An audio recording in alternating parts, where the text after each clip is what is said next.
Okay. We talked about Kyle a minute ago. Do you think Kyle will evolve this year? I think a lot of people are looking at him saying, this is the year that you need to use more than one running back. You need to do things a little differently. Deebo Samuel's gone. You don't have your little binky anymore, your security blanket. So what is the next evolution? Is there another evolution of Kyle Shanahan? What do you think, man? Or is he going to be worried about his binky? Kyle needs to graduate from the binky to a teddy bear. It's a big step when you go from binky to teddy bear. It's a big step. Yeah. Like, Kyle, did you watch Severance? No. You should watch Severance. There's a bit in Okay. the first episode of Severance where the main character's sister is about to have a baby, and he ends up staying over at their house, and they have all of the kids' beds, from the crib to like the little kid bed, which is a race car, to the adult bed. And they're like, it's traumatizing to switch beds, so we want to have them all in the same room. Kyle, you got to grow to the next goddamn bed. Will Kyle evolve? Probably not. Probably not. Let's be honest. It's probably not going to happen. We've got 9 years of data here. It's probably not going to happen, but we can be optimistic and hope that it might. And that evolution, if it's going to be anything, it was you guys said it on the show the other day. It's going to be using your speed guys, Garendo, Cowing, and Watkins. What contributions are they going to be allowed to make this year? Because the Niners haven't been fast for a long time. They haven't had real speed on that offense since Mostert.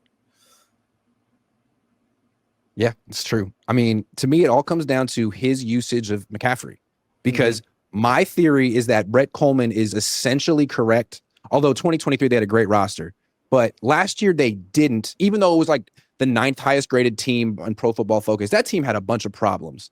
Yeah. And I think it's because Christian McCaffrey wasn't there to prop it up anymore.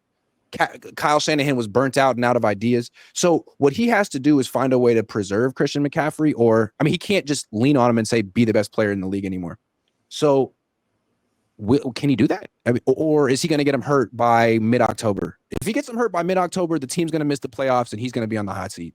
Yeah. If he actually keeps him healthy and finds other ways to score touchdowns and move the ball, they could go really far. So I think it's all about how he manages the one player who's been propping him up for the last 3 years.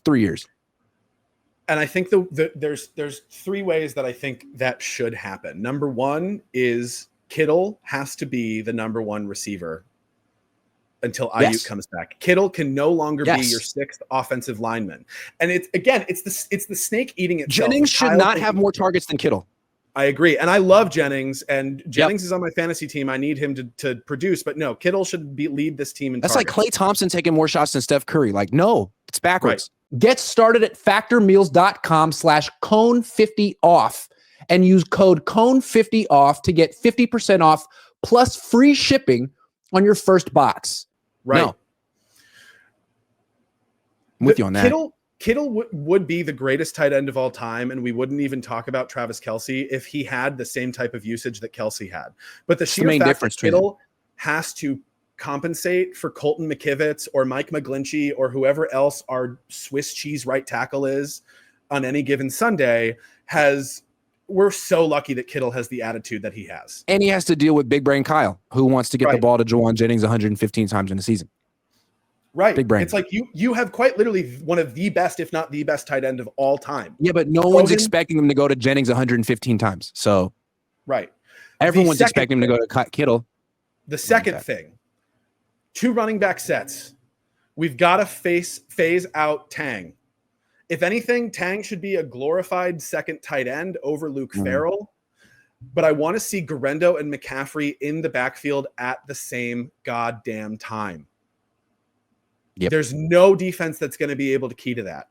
And then because there's so much you can do. You can motion one guy out of the backfield. You can motion them both out of the backfield. You could, there's so much you can do from that. I'd like to see Kyle, implement his, because if he had Mike McDaniel, I guarantee we'd see that. Mike McDaniel would be chomping at the bit to show the whole league what he could do creatively from that personnel package. Kyle's so stuck in what he's been doing for a long time.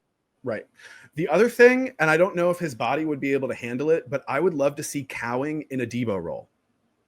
Yep. Because I think Cowing, especially I think Cowing, because of how small and how shifty he is, if his body, let's see how much more of an NFL body he has going into this season and what that transformation has looked like. But that is a dude who is not only an unbelievable deep threat based on his production in college, but if you give him the ball, he accelerates so fucking fast on an end around. How about a screen? How about a fucking screen? They don't really call those very much on the 40. I don't know why, because they call them a ton on the Dolphins. It's the same system. And they also call them a ton in Denver. Sean Payton's like 65 years old, but no, ton of screens over there. Andy Reid, you'd love to see that because Cowing, explosive. You could call him for Garendo. You call him for Watkins. And these are easy, explosive plays where the whole defense is focused on Jennings and McCaffrey and Kittle. Right. I mean, give me a bunch formation on either side with Watkins, Garendo, and Cowing on the same side with Kittle in the backfield so you can leak him out and Jennings on the other side. Yeah, it just seems like there's so many ways that you could draw the defense's attention to one side of the field and set up a screen to Cowing or Garendo or someone that they're not concerned about on the other side of the field and get a touchdown. I'd like to see that. I wonder if one of the reasons why we don't see them run screens more often, do you think it might be because they're concerned about Trent's longevity in space like that? Man, I have no idea why they don't do it. It doesn't seem to make a lot. I see what you mean. It doesn't seem to make a lot of sense. It seems like it would only help Brock. They used to do it so much for Jimmy. If you go back and look, he would throw a lot of screens, but that was back when Mike McDaniel was on the team. I just think it's like not something that Kyle Shanahan is as proficient with. Maybe it's not a part of his playbook he's as confident in right now without McDaniel. I don't know. Well, I mean, you used to have those little passes. Right. The straight up underhand pack. When was the last time you saw Brock do that? Maybe I don't understand. I do love those. Yeah. It is interesting too. Layups. You've said this before, like you look at the Kyle Shanahan coaching tree and all of his disciples that have become head coaches and almost none of them take his drop back passing game with them. No. Yeah. No. His running game is great. And then the way he pairs the running game with the play action game, I mean, that's what make the Shanahans, but there's like so much more to offense. Drop back, screen, accounting for blitzes. I mean, his system isn't really good at any of that.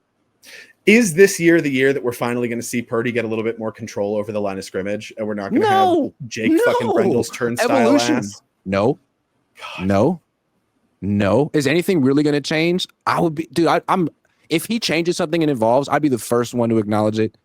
You and I, and praise him. I just don't think he can. He's 45 years old. Who starts their evolution process and growth process at 45? If it took you that long, you might just not be able to do it because evolution and growth requires honest self-reflection, which is hard. It's hard to do, right? And as we've seen, Kyle has an ego. Kyle has a super ego, and he will not how many times have we seen you say something about quality control and that week on the field, Kyle goes and does the exact fucking opposite? The opposite. Mm-hmm. That's Kyle. So that's why I always say we might be able to trick him into evolving by using the reverse psychology method. But that's what you use on 2-year-olds to get them to eat their peas. You know what I mean? Right. Don't eat them. Right. Don't eat them. Don't do it. That's where we're at. Yeah. Don't rotate in running backs. Overuse Christian. That's smart. You got to do that. I mean, look at the Buccaneers last year and what they did with Bucky and Rashad White. There's so many examples. Fred Taylor and Maurice Jones-Drew in Jacksonville way back in the day. Detroit. David Montgomery and Jahmyr Gibbs. Jahmyr Gibbs to me is a better player than Christian McCaffrey. Hot take. Yes. Jahmyr Gibbs, better player than Christian McCaffrey. They're not fucking overusing Jahmyr Gibbs. They're like, sorry, this is our franchise. Yeah, he's the best player in our team, but we need to preserve him for 10 years. What the fuck? No.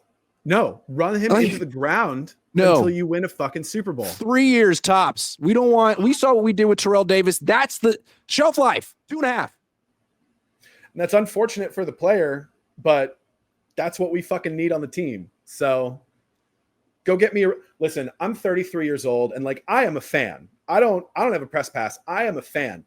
My life has been nothing but pain being a 49er fan.